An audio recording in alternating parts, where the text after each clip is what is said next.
natutulog na kami. Bebe. Siya lang na nakatulog. At kung hindi ako sanay matulog ng tanghali.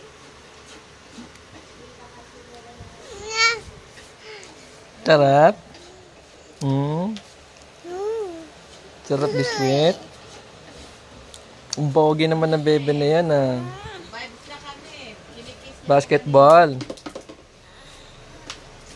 Kaya lang, nung alam mo yung umiyak, bagong gising. Eh, bumangon ako. Ay, nagtimpla akong dede. Dito ako sa kusina. Ang nakita niya si Erwin. Oo, iyak ng iyak. Sinira mo na yung basketball court mo, bebe. Hindi niya kilala si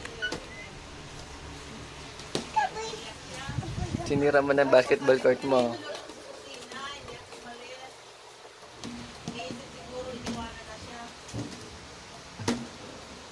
Eh, wala si dati niya. Paano ako magsushoot niyan?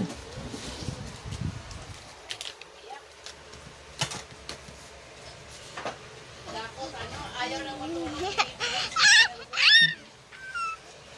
Umalis, doon ako bitang tambay dahil para paano yan sa'yo, magpalakad.